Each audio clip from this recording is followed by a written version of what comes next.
Hello दोस्तों, क्या हाल है। तारीख आज 19 जनवरी, दिन गुरुवार, हिंदी तिथि द्वादशी। और आइए बात करते हैं आज के मुख्य समाचार में देश भर की तमाम बड़ी खबरों पर नजर डालते हैं। देखिए, खबर आ रही है कि इस साल 2023 के बजट में सरकार मिडिल क्लास को भी बड़ा तोहफा दे सकती है। आयुष्मान भारत योजना का लाभ अब मध्यम वर्ग के लोगों को भी मिल सकता है। वित्त मंत्री निर्मला सीतारमण 1 फरवरी को बजट का ऐलान करेगी और इसमें ये घोषणा की जा सकती है कि 5 लाख रुपए तक का फ्री हेल्थ कवर जो आयुष्मान भारत योजना में मिलता है, इसमें मध्यम वर्ग के लोगों को भी लाने की सिफारिश की जा रही है। अच्छा भाई, देखिए बड़ी खबर, 150 की स्पीड से दौड़ी देश की पहली रैपिड ट्रेन। दुआई डिपो से लेकर गाजियाबाद के बीच इसका हाई स्पीड ट्रायल हुआ और इसी साल मार्च से ये देश की सबसे सुपरफास्ट ट्रेन शुरू होगी। अच्छा, ऑटोमोबाइल इंडस्ट्री से खबर आ रही कि टाटा कंपनी ने घटाए नेक्सन ईवी के दाम। 50,000 रुपए तक सस्ती हुई नेक्सन ईवी बेस वेरिएंट की कीमत को घटाकर 14,49,000 कर दिया। वहीं मारुति कंपनी ने भी 17,362 कारों को वापस बुलाया है, यानी रिकॉल किया है, जो पिछले साल 8 दिसंबर से लेकर इस साल 12 जनवरी के बीच मैन्युफैक्चरिंग हुई थी ना, उन मारुति की कारों में एयरबैग कंट्रोलर्स में खराबी पाई जा रही है। अगर आपके भी कार की मैन्युफैक्चरिंग इस डेट के बीच में है तो आपको जरूर मारुति शोरूम पर ले जाकर एक बार अपनी कार का चेकअप करवाना चाहिए। Alto, Espresso, Grand Vitara, Eeco, Brezza और बेलेनो इसमें शामिल हैं। इन कारों के मॉडल्स में ये दिक्कत आ रही है ना। और वह देखिए बड़ी खबर, इंडियन कंपनी का कमाल, इस मशीन से सस्ती होगी डायबिटीज, थायराइड और कई तरह की जांच। जहां दरअसल दवाइयां बनाने वाली भारतीय दवा कंपनी सिप्ला जो है ना, उसने एक नया डायग्नोस्टिक डिवाइस बनाया जिसका नाम है सिप पॉइंट और इसे लॉन्च भी कर दिया। ये एक ही डिवाइस कई तरह की बीमारियों की जांच करने में सक्षम है और सबसे बड़ी खासियत है कि मात्र 3 से 15 मिनट के अंदर रिपोर्ट आ जाएगी। देश भर के सभी हॉस्पिटलों में इस डिवाइस को इंस्टॉल किया जाएगा और जल्दी आपको सस्ती जांच देखने को मिलेगी। अच्छा, बैंकिंग न्यूज से बड़ी खबर आ रही दोस्तों, केनरा बैंक की तरफ से एफडी की ब्याज दरों में इजाफा यानी कि बढ़ोतरी की गई है। 7 दिन से लेकर 10 साल तक की एफडी की ब्याज दरों में बदलाव किया है केनरा बैंक ने। और इस रिवाइज्ड रेट में आम जनता के लिए कितना ब्याज मिलेगा और सीनियर सिटीजन्स को कितना इंटरेस्ट मिलेगा, इसकी जानकारी भी आप स्क्रीन पर देख सकते हैं और इस चार्ट में कंप्लीट डिटेल दी हुई है। वह देखिए 3112 रुपए तय हुआ अडानी ग्रुप के एफपीओ का प्राइस। गौतम अडानी जुटाएंगे 20,000 करोड़ रुपए। दुनिया भर में नौकरियों को लेकर एक बड़ी खबर सामने आ रही है कि हर दिन तकरीबन 1600 लोगों की नौकरी जा रही है। पीडब्ल्यूसी के सर्वे में भारतीय सीईओ ने कहा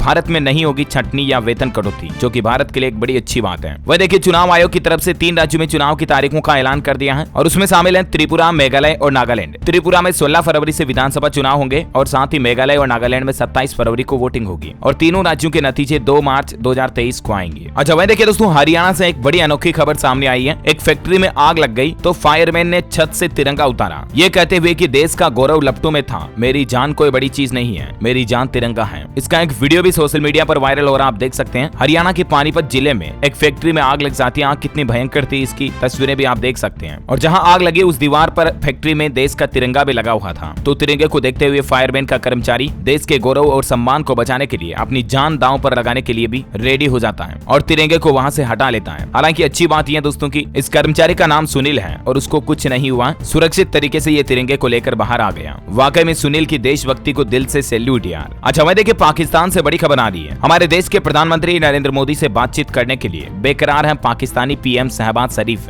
यूएई प्रेसिडेंट से अपील की है कि आपके भारत से बहुत अच्छे रिश्ते हैं, उन्हें किसी तरह चर्चा के लिए मनाएं, क्योंकि पाकिस्तान ये बात जानता है कि हम किस माजने से आखिर भारत से बातचीत करें, तो वो यूएई के जरिए भारत से बातचीत करने का रास्ता निकाल रहा। आजकल आपको पता होगा पाकिस्तान में हालात काफी ज्यादा खराब चल रहे हैं। 60 रुपए किलो वाला आटा 150 रुपए में मिल रहा है और इसी बीच वर्ल्ड बैंक की रिपोर्ट भी जारी हुई है जिसमें बताया गया कि 3 सप्ताह का खर्च बचा है मात्र पाकिस्तान के पास और पाकिस्तान को इस वक्त राहत के लिए तकरीबन 33 अरब डॉलर की मदद की जरूरत है और इसलिए पाकिस्तानी पीएम की मोदी से गुहार मजबूरी होती जा रही है। हालात ये चल रहे हैं कि आटे के लिए लोग बाग भीड़ रहे हैं, महंगाई ने देश की कमर तोड़ रखी है। और खबर तो ये भी है दोस्तों कि पाकिस्तान की न सिर्फ अभी की जनता महंगाई से जूझेगी बल्कि आने वाली नस्लें भी कर्जदार होगी। अभी पाकिस्तान में देश के हर नागरिक पर 2.5 लाख रुपए से भी ज्यादा की उधारी है। बहरहाल अगली बड़ी खबर देखिए, हरियाणा में राहुल गांधी ने किसानों से चर्चा की और बोले कि 2 लोगों के हाथ में पूरा ढांचा है। किसान का बेटा कहे मुझे खेती करनी है, राहुल बोले कि मेरे दरवाजे हर वक्त खुले हैं। दरअसल हरियाणा में भारत जोड़ो यात्रा के दौरान राहुल गांधी ने कई राज्यों के बड़े किसान नेताओं से खेती और किसानों के मुद्दों पर बातचीत की। वैसे अभी हिमाचल राज्य से भारत जोड़ो यात्रा खत्म हो चुकी है। राहुल गांधी बोले मीडिया में बेरोजगारी और महंगाई नहीं बल्कि पीएम, एक्टर और क्रिकेटर दिखते हैं। सीएम सुक्खू जमीन से जुड़े नेता हैं। अच्छा भाई देखिए, राजस्थान की पॉलिटिक्स से भी बड़ी खबर आ रही है। सचिन पायलट ने गहलोत पर तंज कसते हुए कहा कि अफसर जिम्मेदार नहीं तो तिजोरी से पेपर बाहर कैसे आ गया। सचिन बोले कि ये तो जादूगरी हो गई, ऐसा तो संभव नहीं है। हाल ही में राजस्थान में जो पेपर लीक मामला हुआ था उसमें सचिन पायलट और मुख्यमंत्री अशोक गहलोत के बीच वार पलटवार का दौर लगातार तीसरे दिन भी जारी रहा। अच्छा वहीं देखिए बड़ी खबर आ रही दोस्तों, चीन के 14 एप्पल सप्लायर्स को भारत सरकार ने मंजूरी दे दी है। आईफोन मैन्युफैक्चरिंग का हब बनने जा रहा इंडिया। और अब चीन में जो 14 बड़े एप्पल कंपनी के आईफोन प्रोडक्शन करने वाले सप्लायर्स हैं वो कंपनियां भारत में आएंगी और इससे हमारे देश में सस्ता मिलेगा आईफोन। एक रिपोर्ट आ रही दोस्तों कि साल 2017 2027 तक दुनिया का हर दूसरा आईफोन भारत में बनेगा और देश में विनिर्माण तेजी से बढ़ना तय है। वैसे भारतीयों के इंटरनेट चलाने को लेकर एक रिसर्च सामने आ रही है। देखिए आप कि सोशल मीडिया साइट्स पर रोजाना लगभग 7 घंटे बिताते हैं भारतीय, और 70% लोगों की तो ये हालत है कि बिस्तर पर भी अपना मोबाइल नहीं छोड़ते हैं। और रिसर्च में ये भी खुलासा हुआ कि लोगों के इंस्टाग्राम, फेसबुक इन फोटो पर कम लाइक या कम शेयर आने से मेंटल हेल्थ डिस्टर्ब भी होती है। और इसलिए सोशल मीडिया एडिक्टिव ना बने, आप रियल लाइफ को जिए, प्रैक्टिकल लाइफ में जिए, क्योंकि ज्यादा मोबाइल चलाना, सोशल मीडिया पर दूसरे लोगों की वीआईपी लाइफ को देख करके आप दिमाग पर टेंशन डालोगे तो वो आपकी मेंटल हेल्थ के लिए अच्छा नहीं है ना। वहीं देखिए बड़ी खबर, राजस्थान के भी इन 3 शहरों में शुरू हुई एयरटेल की 5G सेवा। अब पिंक सिटी जयपुर समेत उदयपुर और कोटा में भी 5G सर्विस शुरू हो चुकी है। वैसे भारत में हिंसा पर एक बड़ी खबर आ रही है कि पिछले 2 दशक में यानी कि पिछले 20 सालों में भारत में हिंसा घट रही है। नरसंहार में 40% की कमी आई तो वहीं चुनावी हत्याओं में भी 70% की गिरावट देखी गई। ये निष्कर्ष बीबीसी की रिपोर्ट में सामने आया। खेल समाचार पर बड़ी खबर आ रही है, न्यूजीलैंड से 4 साल बाद जीता भारत। पहले वनडे में 12 रन से हराया, सीरीज में 1-0 की बढ़त हासिल की। अच्छा वहीं देखिए प्रधानमंत्री नरेंद्र मोदी ने सांसद खेल महाकुंभ का शुभारंभ किया। वर्चुअली उद्घाटन के दौरान उन्होंने खो-खो देखा। मुख्यमंत्री योगी आदित्यनाथ भी मौजूद रहे। वीडियो कॉन्फ्रेंसिंग के जरिए पीएम मोदी ने सांसद खेल महाकुंभ 2022-23 के दूसरे चरण का उद्घाटन किया। बिहार के मुख्यमंत्री नीतीश कुमार ने उठाई बिहार को फिर से विशेष राज्य बनाने की मांग, बोले हट धर्मिता छोड़े केंद्र सरकार। वैसे बड़ी खबर आ रही है, बिहार पटना में 74वें गणतंत्र दिवस पर निकलेगी झांकियां। बिहार सरकार के 12 विभागों द्वारा होगा प्रदर्शन। कलाकारों का कोविड-19 टीका लगाना भी अनिवार्य कर दिया है। अच्छा प्रधानमंत्री नरेंद्र मोदी आज 19 जनवरी को कर्नाटक और महाराष्ट्र राज्य का दौरा करेंगे और कई नए करोड़ों प्रोजेक्ट्स को हरी झंडी दिखाएंगे। इस दौरान दोनों राज्यों में लगभग 49,600 करोड़ रुपए की अलग अलग परियोजनाओं का उद्घाटन और शिलान्यास करेंगे। और पीएम मोदी आज मुंबई में नई मेट्रो लाइन 2A और लाइन 7 का भी उद्घाटन करेंगे। वहीं दोस्तों नेपाल विमान हादसे पर बड़ी खबर आ रही है। डीएनए मैच होने के बाद परिजनों को सौंपे जाएंगे 5 भारतीयों के पार्थिव शरीर और इन 5 में से 4 उत्तर प्रदेश के गाजीपुर के रहने वाले हैं। नेपाल विमान हादसे में मारे गए परिजनों से मिले उत्तर प्रदेश के मंत्री रविंद्र जायसवाल भी और आवास और मदद देने का ऐलान भी किया है। सीएम योगी आदित्यनाथ के निर्देश पर इन मंत्री ने पीड़ित परिवारों के घर का दौरा किया और मुख्यमंत्री योगी आदित्यनाथ ने भी आपको पता होगा कल ही घोषणा की थी कि मृतकों के परिवारों को 5-5 लाख रुपए की आर्थिक सहायता राशि भी दी जाएगी। जो उत्तर प्रदेश गाजीपुर के 4 दोस्त नेपाल विमान हादसे में अपनी जान गंवाए थे उन परिवारों को यह आर्थिक सहायता राशि मिलेगी।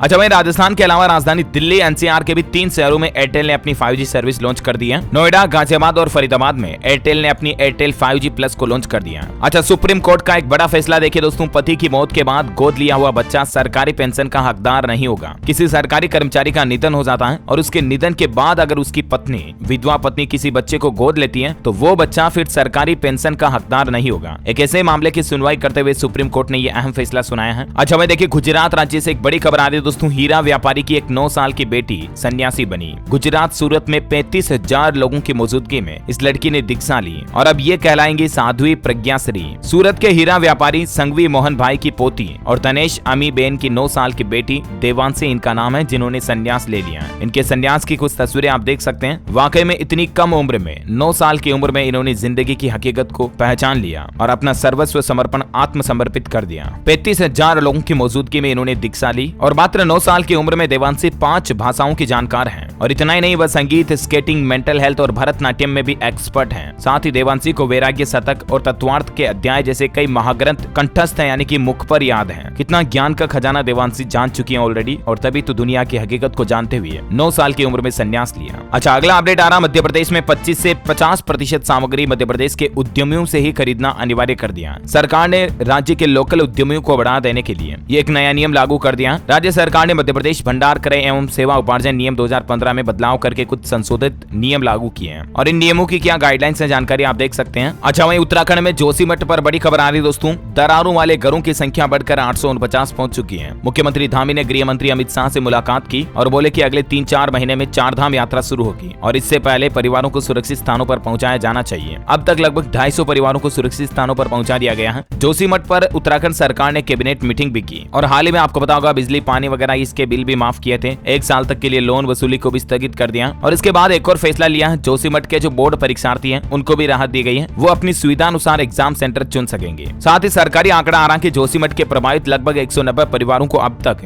2,85,00,000 रुपए की सहायता राशि भी दी जा चुकी है। यहाँ पानी का डिस्चार्ज 540 LPM से घटकर 163 हो चुका और घरों में लगाए गए क्रैक मीटर भी। अच्छा अगला अपडेट आ रहा, उत्तर प्रदेश अयोध्या से नेपाल के जनकपुर तक श्री राम जानकी यात्रा के लिए भी अब आपको उमंग ऐप पर मिलना शुरू हो चुकी है। चलिए दोस्तों अभी तो अपन कुछ और महत्वपूर्ण और काम की खबरें देखेंगे, लेकिन फिलहाल आज के मौसम समाचार पर नजर डाल लेते हैं। देखिए आप, दिल्ली एनसीआर में अब बारिश बढ़ाएगी ठंड। अभी सर्दी से राहत नहीं मिलने वाली है क्योंकि जबकि मौसम विभाग का कहना है कि 21 जनवरी से 25 जनवरी तक बारिश की संभावना है। हिमाचल के अटल टनल को वापस शुरू किया, बीआरओ ने बर्फ हटाकर रास्ता खोला। सुबह 10 से दोपहर 3 बजे तक अब टूरिस्ट आ जा सकते हैं। गुजरात में भी कड़ाके की सर्दी, बर्फ से ढक गए 3 गांव। नलिया 2 डिग्री तापमान के साथ सबसे ठंडा शहर रहा गुजरात का। और इसी बीच मौसम विभाग का कहना है कि कई उत्तर भारत के राज्यों में 2-3 दिन और जमाएगी सर्दी। देखिए छत्तीसगढ़ में पारा गिरा, ठंड बढ़ी। राजस्थान के कुछ जगहों पर पारा -4 डिग्री से भी नीचे चल रहा। उत्तर प्रदेश के 15 जिलों में शीतलहर का रेड अलर्ट। कानपुर में ठंड से 19 साल का रिकॉर्ड टूटा। 22 जनवरी से बारिश की भी संभावना है यूपी में। मध्य प्रदेश में देखिए दोस्तों, पिछले 16 दिन में 2500 से भी ज्यादा लोगों को हार्ट अटैक आया और पिछले 24 घंटों में ही 8 लोगों के हार्ट अटैक के चलते मौत हो गई। भोपाल में 6 और इंदौर में 4 गुना तक बड़े केस हार्ट अटैक के, कार्डियक अरेस्ट वगैरह के। ठंड भी इसके पीछे एक बहुत बड़ी वजह है और इसलिए कमजोर दिल वाले लोग अपनी ठंड से विशेष बचाव करें। वैसे मध्य प्रदेश में ग्वालियर चंबल में बारिश के भी आसार हैं। भोपाल में जनवरी की रातें 23 साल में सबसे ठंडी देखने को मिल रही है। मौसम विभाग का कहना है कि 22 और 23 जनवरी को मध्य प्रदेश के कई जिलों में बारिश हो सकती है। राजस्थान में भी वैसे बारिश और ओले का अलर्ट है। 23-24 तारीख को अच्छी मावट की बारिश की संभावना है। जम्मू कश्मीर और लद्दाख में भी शीतलहर जारी। 21 जनवरी तक बारिश और बर्फबारी की चेतावनी है। चलिए अब देख लेते हैं फटाफट से आज के सराफा बाजार में सोने चांदी के ताजा भाव क्या चल रहे हैं। देखिए सोना 105 रुपए सस्ता हुआ और चांदी 52 रुपए मजबूत हुई, यानी कि बड़ी है। सोना 105 रुपए गिरकर 56,526 रुपए प्रति 10 ग्राम चल रहा है और चांदी 52 रुपए की बढ़ोतरी के साथ 69,694 रुपए प्रति किलोग्राम चल रही है। चलिए अब आज के कोरोना बुलेटिन पर नजर डाल लेते हैं। देखिए देश और दुनिया में कोरोना का खतरा अभी भी बरकरार है। चीन में कोरोना पाबंदी हटी तो 5 लाख लोगों की रोजाना आवाजाही देखी जा रही है। भारत के 16 ऐसे राज्य हैं जहां 24 घंटों में एक भी कोरोना का नया मामला सामने नहीं आया और यूं लगता मानो भारत में तो अब कोविड-19 महामारी का अंत नजदीक आ गया, क्योंकि देखिए पिछले 24 घंटों में मात्र 128 कोरोना संक्रमण के नए मामले आए और सक्रिय मामलों की संख्या में बड़ी अच्छी गिरावट देखने को मिली है। 1998 लगभग 2000 केवल एक्टिव केस बच चुके हैं भारत में, जो कि हम सभी के लिए बड़ी राहत की बात है। और सरकार ने उत्तर प्रदेश राज्य को 15 लाख कोरोना की नई वैक्सीन भी दी है। अब लोगों को बड़ी राहत मिलेगी और वैक्सीनेशन के केंद्र भी बढ़ाए जाएंगे। हालांकि दोस्तों भारत में इस गिरते कोरोना के बीच एक और नया खतरा मंडरा रहा है। कोरोना के बाद इस गंभीर बीमारी की सुनामी आ सकती है। एक्सपर्ट ने इसके पीछे 4 बड़ी वजह बताई है। दरअसल अमेरिका के एक कैंसर एक्सपर्ट का कहना है कि वैश्वीकरण, बढ़ती अर्थव्यवस्था, आबादी और बदलती लाइफस्टाइल के कारण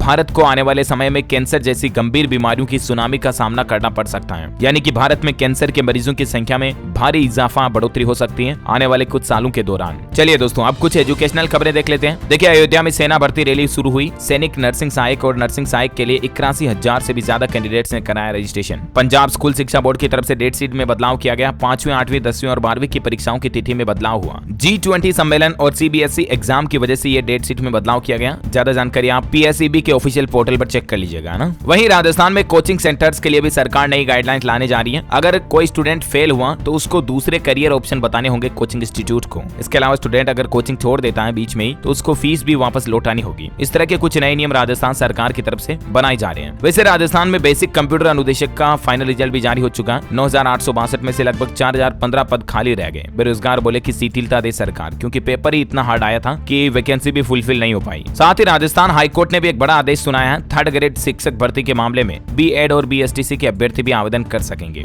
अच्छा वहीं हिमाचल में भी PhD कोर्स के नए नियम लागू हो चुके हैं। अब सिर्फ एंट्रेंस टेस्ट से PhD में एडमिशन मिल सकेगा, है ना। और चलिए एजुकेशन के बाद अब देश से जुड़ी कुछ और खबरें देख लेते हैं फटाफट से। देखिए उत्तर प्रदेश कानपुर में मेट्रो कार्ड से भी आप सफर कर पाएंगे। कानपुर मेट्रो का गो कार्ड लखनऊ और आगरा मेट्रो में भी काम करेगा और साथ ही आपको 10% छूट भी मिलेगी। वहीं आपको बताओगे उत्तर प्रदेश वाराणसी में अभी 2-3 दिन से उत्सव चल रहा है। एयर बैलून से काशी का हॉट नजारा देखने को मिला। 2000 फीट की ऊंचाई तक गए। 40 मिनट में 22 किलोमीटर तक का सफर भी किया। दरअसल काशी में हॉट एयर बैलून शो 17 जनवरी से शुरू हुआ और अभी तक जारी है। इसकी कुछ तस्वीरें और अनोखे नजारे आप देख सकते हैं। वैसे दोस्तों उत्तर प्रदेश मथुरा में भी जो सरकार कॉरिडोर बनाने की प्लानिंग कर रही है ना, इसका मथुरा के लोग विरोध कर रहे हैं, क्योंकि इस कॉरिडोर के निर्माण में वहां के आसपास के लगभग 300 मंदिर और घरों को तोड़ा जाएगा। तो इसी के टूटने का विरोध कर रहे हैं लोग बाग। हेमा मालिनी बोली कि कॉरिडोर से किसी को तकलीफ नहीं होगी। अब ये मामला सुप्रीम कोर्ट तक पहुंच चुका है और देखते हैं कि माननीय उच्च न्यायालय की तरफ से इस पर क्या फैसला आता है। जो भी अपडेट आएगा मैं आपको बता दूंगा। चलिए अगला अपडेट आ रहा दोस्तों, मध्य प्रदेश में बीजेपी की विकास यात्रा 5 फरवरी से शुरू होगी और मुख्यमंत्री शिवराज बोले कि मंत्री दौरे करें गाँव का। गृह मंत्री ने कहा कि MP में एक रंग में होंगे PM आवास। वह देखिए 11,000 एम्प्लॉइज को निकालेगी माइक्रोसॉफ्ट कंपनी। अनिश्चित कंडीशंस के कारण यह फैसला लिया। माइक्रोसॉफ्ट के CEO सत्या नाडेला ने अगले 2 साल चुनौतीपूर्ण बताए थे। अच्छा महाराष्ट्र की भी 2 विधानसभा सीटों पर उपचुनाव की तारीखों की घोषणा हो चुकी है। 27 फरवरी को मतदान होगा। 2 मार्च को नतीजे आएंगे। महाराष्ट्र में पुणे, कस्बा पेठ और चिंचवड उपचुनाव के लिए चुनाव आयोग ने तारीखें जारी कर दी हैं। अच्छा छत्तीसगढ़ में देखिए जगदलपुर में बना प्रदेश का पहला पक्षी विहार। देशी विदेशी बर्ड्स की 30 प्रजातियों को रखा जाएगा। मुख्यमंत्री भूपेश बघेल इसका उद्घाटन करेंगे। 50 लाख में ये तैयार हुआ है। वैसे छत्तीसगढ़ की बात हो रही तो स्टेट के कुछ और अपडेट देखिए आप। जिले की पहली डिजिटल लाइब्रेरी जल्द खुलेगी खुर्सी पार में, ई बुक के साथ वाईफाई की सुविधा भी मिलेगी। 48 लाख की लागत से इसका निर्माण हो रहा है। अच्छा वहीं छत्तीसगढ़ बिलासपुर में स्टेट कैंसर इंस्टीट्यूट का काम शुरू हो चुका है। 115 करोड़ रुपए की लागत आएगी। 9 साल पहले इसकी घोषणा हुई थी। और साथ ही रायपुर में अब ऑनलाइन मिलेगी स्वयं सहायता समूह के 60 से ज्यादा देसी उत्पाद, आम आदमी घर बैठे मंगवा सकेंगे। वहीं देखिए बड़ी खबर, हिमाचल प्रदेश कुल्लू में NHAI बनाएगा बिजली महादेव रोपवे। 200 करोड़ रुपए खर्च होंगे। केंद्र से आज टीमें भी पहुंचेगी यहाँ, अधिकारियों के साथ होगा मंथन। राजस्थान में दोस्तों कल एक बड़ी दुर्घटना हो गई। डंपर से बीड़ी स्कूल, बच्चे रोते पुकारते रहे। 25 बच्चों के सिर फूटे, फ्रैक्चर हुआ। अभिभावकों का कहना कि छुट्टियां हैं, लेकिन फिर भी स्कूल संचालक जबरदस्ती बुला रहे हैं। राजस्थान के भरतपुर के नदबाई में यह बड़ी दुर्घटना हुई। वहीं खबर आ रही है उत्तर प्रदेश रायबरेली एम्स में बनेगा कैंसर सेंटर। स्वास्थ्य मंत्रालय ने दी मंजूरी, अब कई नई सुविधाएं मिलेगी। उत्तर प्रदेश में जेलों में बंद माफियाओं की एक एक हरकत पर भी होगी पैनी नजर। योगी सरकार ने लिया बड़ा फैसला, कई और जेलों में CCTV कैमरे लगाए जाएंगे। वहीं देखिए नोएडा में बनेगा देश का सबसे बड़ा हेलीपोर्ट। निर्माण के लिए कंपनी ने आवेदन किया और अब मंजूरी की अंतिम आस है। शराब कारोबारियों के लिए राजस्थान के मुख्यमंत्री अशोक गहलोत सरकार ने कुछ नए नियम निकाले हैं। अगर जरा सी भी गलती की, जरा से भी नियमों को तोड़ा तो तुरंत उनका लाइसेंस रद्द कर दिया जाएगा। वहीं देखिए हर मौसम में अमरनाथ पहुंचना भी अब आसान होगा। सुरंग के साथ 22 किलोमीटर लंबा रोड बनाने की भी सरकार योजना बना रही है। अच्छा वहीं देखिए सुप्रीम कोर्ट से एक बड़ा अपडेट आ रहा कि इच्छा मृत्यु की प्रक्रिया को सरल बनाएगा सुप्रीम कोर्ट। सुप्रीम कोर्ट का कहना है कि मरणासन रोगियों के लिए विदाई का कानून बनाया जाएगा। ऐसे कई सारे मरीज होते हैं जो लाइलाज बीमारी से ग्रसित होते हैं, तो उन्हीं के लिए सुप्रीम कोर्ट ये कानून बनाने की प्लानिंग कर रहा है। अच्छा वहीं अंतर्राष्ट्रीय न्यूज पर बड़ी खबर आ रही है। देखिए यूक्रेन की राजधानी कीव के बाहर किंडरगार्टन स्कूल के पास एक हेलीकॉप्टर क्रैश हुआ और उसमें यूक्रेन के गृह मंत्री समेत 18 लोगों की जान चली गई। यूक्रेन ने इसे एक साजिश बताया है। वैसे दुनिया की सबसे उम्रदराज महिला का निधन हो चुका है। 118 साल की थी फ्रांस की सिस्टर आंद्रे। इसने अपने जीवन में 18 प्रेसिडेंट और 10 पोप देखे। ये दुनिया की सबसे बड़ी उम्रदराज महिला थी। अच्छा वहीं खबर है कि होटलों की ऑक्यूपेंसी इस साल 70% तक पहुंचेगी। G20 सम्मेलन, हॉकी और क्रिकेट वर्ल्ड कप से होटल इंडस्ट्री को इस साल हमारे देश में बड़ा बढ़ावा मिलेगा। और अंतिम अपडेट है, पठान फिल्म के मेकर्स ने एक नई मार्केटिंग स्ट्रेटेजी अपनाई। शाहरुख दीपिका पठान की रिलीज से पहले कोई पब्लिक इंटरव्यू नहीं देंगे। विवादों से बचने के लिए मेकर्स ने यह फैसला लिया। ओके दोस्तों, तो इस कड़ी में आज दिन भर की तमाम बड़ी खबरें, मुख्य समाचार, टुडे ब्रेकिंग न्यूज का अपडेट वीडियो ये फिनिश होता है। और हाँ, आप मुझे कमेंट करके बताइए कि भारत के किस शहर को पिंक सिटी कहा जाता है। 2 ऑप्शन देता हूं आपको। Option A Rajasthan Jaipur, option B Madhya Pradesh Bhopal. Which is right option, let me know in the comment box. सही जवाब देने वाले रैंडमली लोगों को सेलेक्ट किया जाएगा हमारी DLS न्यूज टीम की तरफ से, और आप जीत सकते हैं एक शानदार सरप्राइज गिफ्ट जो कि गिव अवे के रूप में आप तक पहुंचा दिया जाएगा। और इसी के साथ ही अगर आपको वीडियो अच्छा लगा तो इसे लाइक करना, शेयर भी करना अपने दोस्तों के साथ फेसबुक और व्हाट्सएप पर। DLS न्यूज चैनल को सब्सक्राइब करके बेल आइकन भी जरूर दबा देना, ताकि आप ऐसे ही काम की महत्वपूर्ण खबरें रोजाना देख पाएंगे। जय हिंद, जय भारत, वंदे मातरम।